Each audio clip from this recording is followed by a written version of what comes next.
नमस्कार भाइयों, शिशादा mushroom farm में आप सबका स्वागत है। भाइयों जैसे कि बहुत से लोगों का बहुत टाइम से मेरे को ये एक सवाल था कि सर आपने अब फार्म बना लिया तो प्लीज़ इसका बताएं कि सर आपने अपने फार्म पे कितने पैसे लगाए हैं और आपका एक रूम ये कितने में तैयार हुआ है।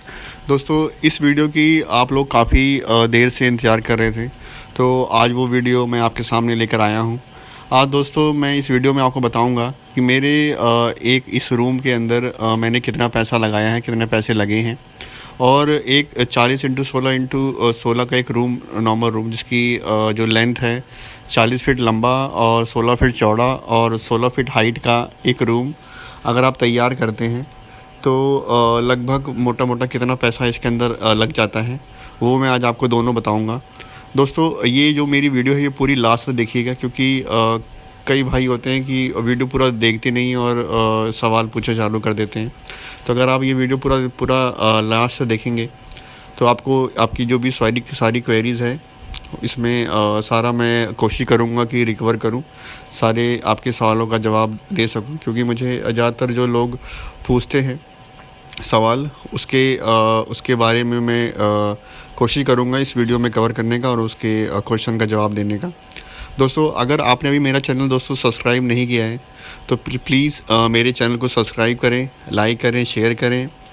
दोस्तों मैं आपको ये बताना चाहूँगा कि अगर आप लोग नए फार्मर हैं और बटर मशरूम फार्मिंग में आपकी रुचि हुई है, चाहे वो यूट्यूब में किसी की वीडियो देखकर या मेरी वीडियो देखकर या कहीं और किसी के फार्म पे जाकर आपको रुचि हुई है, आपको इंटरेस्ट आया है इसके अंदर। पर दोस्तों मैं कहना चाहूँगा और ये सबको बताना चाहूँगा कि देखिए, हाईटेक फार्म में आने से पहले आप प्लीज़ सीजनल मशरूम फार्मिंग करें।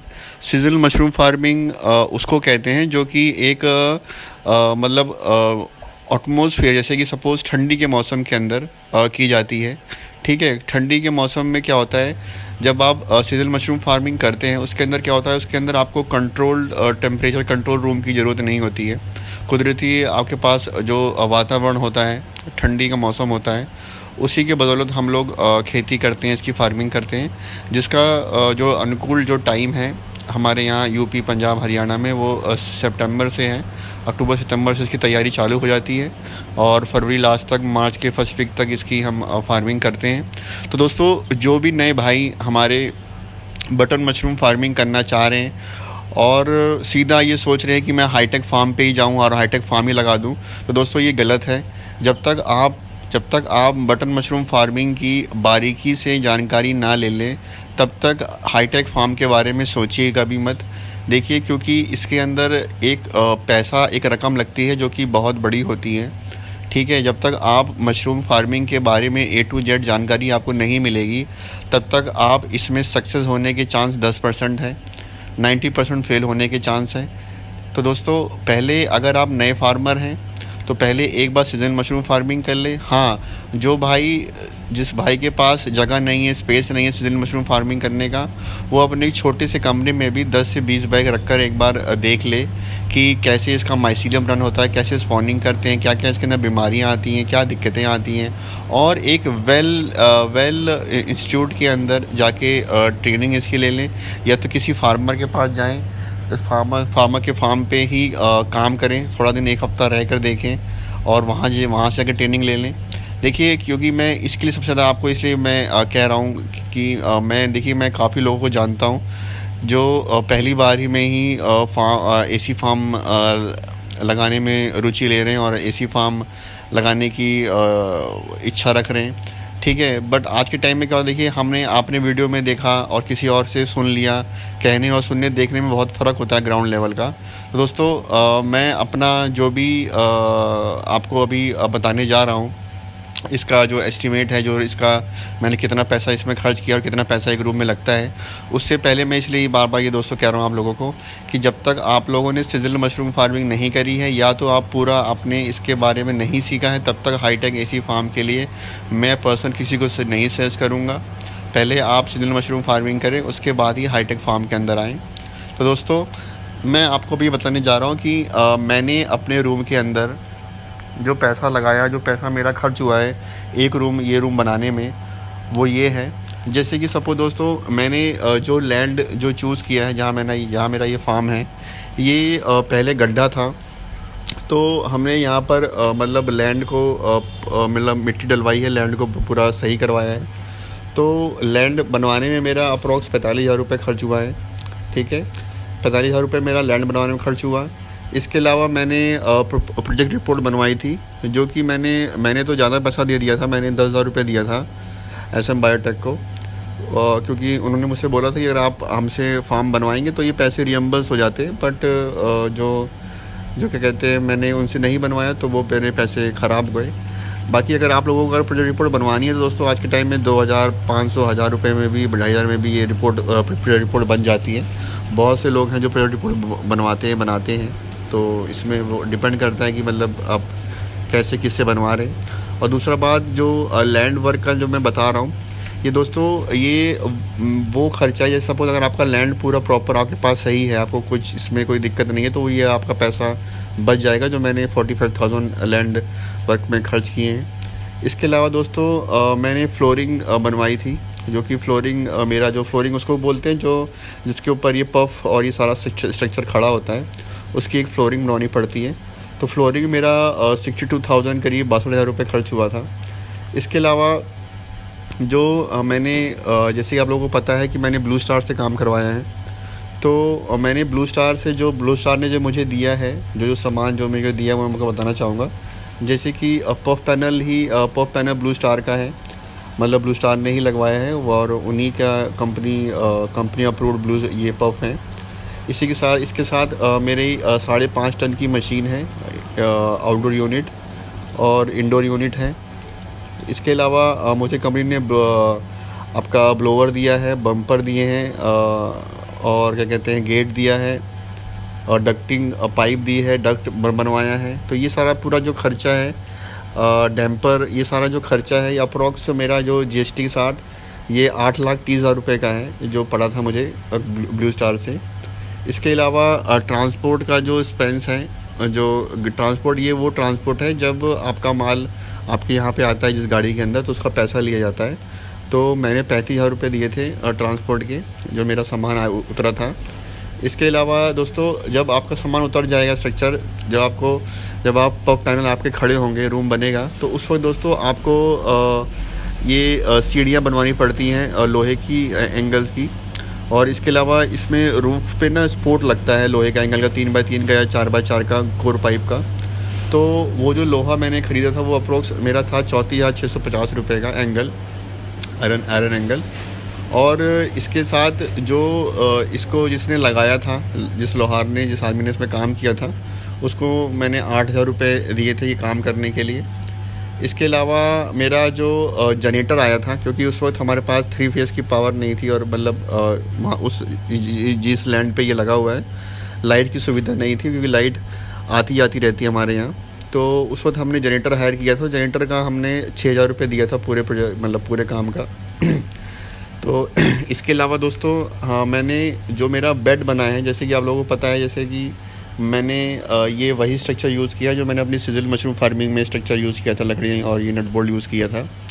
क्योंकि दोस्तों मैंने लोहा आयरन नहीं लगाया, क्योंकि अभी इस वक्त लोहे आयरन का काफ़ी ज़्यादा रेट है। हमारे यहाँ अभी 90 रुपये किलो चल रहा है, और अगर मैं ये एंगल बनवाता तो अप्रॉक्स 2627 किलो लोहा लगता है एंगल इस पूरे रूम के अंदर, जो कि करीब 2.5 लाख रुपए का मुझे पड़ता है। 2.5 लाख रुपये खाली लोहा पड़ता है। इसके अलावा तो जो भी 30-35 हज़ार रुपये जो लगते हैं वेल्डर जो लेता है वो अलग है। मतलब मोटा मोटा 3 लाख रुपये का एडिशनल खर्चा था, जो मैंने अभी नहीं किया, क्योंकि मेरा एक्सपेंस काफ़ी ज़्यादा हो गया था, मेरा बजट नहीं था। तो मैंने 25,000 रुपये मात्र खर्च किए हैं इस स्ट्रक्चर को पूरा बनवाने में। तो मेरा ये जो बेड का जो पूरा सिस्टम जो लगा हुआ है, इसमें मैंने 25,000 रुपये खर्च किए हैं। इसके अलावा इसमें जो रैक्स में जो रस्सियाँ बनाई गई हैं और जो लेबर मेरी लगी है वो 4,500 की है। इसमें मैंने लकड़ियों पे पेंट करवाया है, तो वो पेंट मेरा अप्रोक्स 8,500 करीब का पड़ा है। मैंने एक अल्टरनेटर लिया है, अल्टरनेटर और स्टैंड बनवाया है। मैं आपको उसकी एक नेक्स्ट वीडियो अलग से पूरी बना के बताऊंगा, जिसमें मैंने आपको अल्टरनेटर और अपना जो इलेक्ट्रिक का काम कराया वो मैं सब दिखाऊंगा। तो मेरा ये अल्टरनेटर मुझे टोटल ये 52,000 का पड़ा है। और इसके अलावा मेरा जो ट्रांसफार्मर है, जो इलेक्ट्रिक का जो है आपका जो ट्रांसफार्मर 25 kV का, वो मेरा 2 लाख रुपए का लगा है। और इसमें जैसे कि आपने मैं आपको दिखाऊंगा कि मेरे रूम के आगे मैंने पूरा एक रूम बनाया है, कवर किया है पूरा। तो उसके अंदर मेरा 20,000 रुपये का खर्चा, नहीं 23,000 रुपये सॉरी खर्चा हो गया। और मेरा जो जैसे कि जो आप लाइटिंग फिटिंग और इलेक्ट्रिक पैनल ये सब की फ़िटिंग का काम है, और इसकी जो तारें हैं, इसका जो सामान है, वो सब कुछ 20,000 रुपये का इसमें लमसम खर्चा हुआ है मेरा, इलेक्ट्रिक का सामान। इसके अलावा आप देखिए, मान के चलिए कि मिसलिनियस खर्चा जो 50-1 लाख रुपए ऊपर से मानिए, क्योंकि देखिए वो छोटे छोटे खर्चे जो याद नहीं होते और ऑन साइड करने पड़ते हैं, वो खर्चा मैंने अप्रॉक्स 1 लाख रुपए मान के चलिए। तो ये अगर मैं टोटल पूरा जोड़ दूँ तो ये आपका मतलब 14.5 लाख, 14,60,000 रुपये के करीब आ रहा है मेरा जो एक्सपेंस है मेरे एक रूम का, जो कि 15 लाख के करीब का है। तो दोस्तों अभी क्या है ना, अभी इस वक्त थोड़ा सा सब कुछ महंगा है। आपको जैसे पता है कि आयरन महंगा हो गया है, जो हमारे पफ पैनल हैं वो सारे महंगे हो गए हैं, सारे सबके रेट बढ़ चुके हैं। तो मतलब समझिए, अगर जो रूम 14 लाख का कभी बन रहा था, 13-14 लाख में एक रूम ये बन रहा था, आज के टाइम पे वो वही रूम 15.5 लाख का, 15.5 लाख का बन रहा है। दोस्तों ये जो मैं आपको रेट बताया है, इसके अंदर बहुत सी ऐसी चीज़ें हैं जो आगे पीछे हो सकती हैं। ये डिपेंड करता है कि आपके यहाँ अगर मैन पावर सस्ती है तो सस्ते में हो जाएगा काम। आपके अगर लोहा आयरन सस्ता है तो सस्ते में काम हो सकता है, ठीक है। और अगर आपको लैंड आपकी सही है तो आपका लैंड का पैसा बच जाएगा। और अगर आपका बिजली के, जैसे मैंने ट्रांसफार्मर लगाया 2 लाख रुपए का, अगर आपका पास से ही अगर 11,000 की तारें आपके पास से गई हैं, मतलब ज़्यादा दूर का डिस्टेंस नहीं है, तो ट्रांसफार्मर का पैसा आपका कम लगेगा, ठीक है। बट दोस्तों इसमें कई चीज़ें ऐसी हैं जो वन टाइम इन्वेस्टमेंट है, मतलब कि अगर आपको कल को दूसरा तीसरा रूम बनाना है तो वो पैसे आप पे कम हो जाएंगे। जैसे कि अगर मैं बात करूं जी, ये आपका जो ट्रांसफार्मर है 25 kV का, ये तो एक ही बार लगा था और एक ही बार एक्सपेंस इसका 2 लाख रुपये का है। तो दूसरे रूम के लिए मेरा ये 2 लाख रुपये ये बच जाएगा। और दूसरा मेरा बचेगा, जो मैंने अल्टरनेटर 52,000 रुपये का ख़रीदा है, मेरा उसका पैसा वो बच जाएगा। मोटा मोटा मैंने ये अगर मैं दूसरा रूम बनाऊंगा तो मेरा ये 3-4 लाख रुपए मेरा बच जाएगा दूसरे तीसरे रूम के लिए। तो पहले रूम बनाया तो इसलिए इसमें थोड़ा सा ज़्यादा पैसा लग गया है, ठीक है। तो ये पैसा बच सकता है। अगर मैं नॉर्मल रूम की बात करूं, अगर मैं बात करूं कि भाई कि 40 फीट लंबा और 16 फीट चौड़ा, 16 फीट हाइट में अगर मुझे एक रूम प्रॉपर विद आयरन बनाना है, तो आप ये समझ सकते हैं कि आज के वक्त, आज के टाइम पे सब कुछ नया, और मैं सब कुछ नया की बात करूं, मतलब पफ पैनल नया और एसी नया, सब कुछ नया, तो ये अप्रॉक्स 16 लाख रुपए का पड़ रहा है, ठीक है। जिसके अंदर आपने आयरन भी लगा लिया, सब कुछ लगा लिया। बट ये भी डिपेंड कर रहा है कि आपके यहाँ क्या कहते हैं, इलेक्ट्रिसिटी का जो ट्रांसफार्मर है उसका कॉस्ट, आपका जो एंगल लोहा लगेगा उसका, अगर वो सस्ता है या पुराना यूज़ कर रहे हैं तो उसमें आप पैसा बचा सकते हैं, ठीक है। तो इसमें बहुत सारी चीज़ें दोस्तों कि कुछ चीज़ें जुगाड़ की हो सकती हैं, बट ये डिपेंड करता है कौन सी सेट में क्या अवेलेबल है और क्या कैसा उसको मिल जाएगा।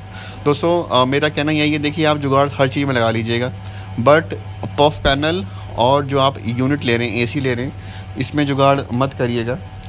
इसको आप नया और अच्छी कंपनी से ही लीजिएगा, वेल कंपनी से। और सबसे बड़ी बात कि उस कंपनी को चूज़ करिएगा जो आपके यहाँ बहुत ही ईजिली आपका अगर कंप्लेंट हो, कोई प्रॉब्लम हो आपके यूनिट में, तो तुरंत आपको सर्विस दे सके, ठीक है। तो ऐसी कंपनी को सिलेक्ट करिएगा। तो दोस्तों ये एक छोटा सा मेरा वो था आपको बताने का तरीका जिसमें मैंने आपको मोटा मोटा पूरा अपना A to Z खर्चा बताया है। इसमें मतलब 1-1.5 लाख ऊपर नीचे होगा, हो सकता है कि मिसलिनियस के अंदर काफ़ी छोटे छोटे खर्चे होते हैं जो मैंने नहीं आपको बताए हैं, ठीक है। वो बारीकी वो तो जब हम साइट पे काम करते हैं तब पता चलता है। तो दोस्तों अभी के लिए बस इतना ही, आगे मिलते हैं नेक्स्ट वीडियो में। नमस्कार।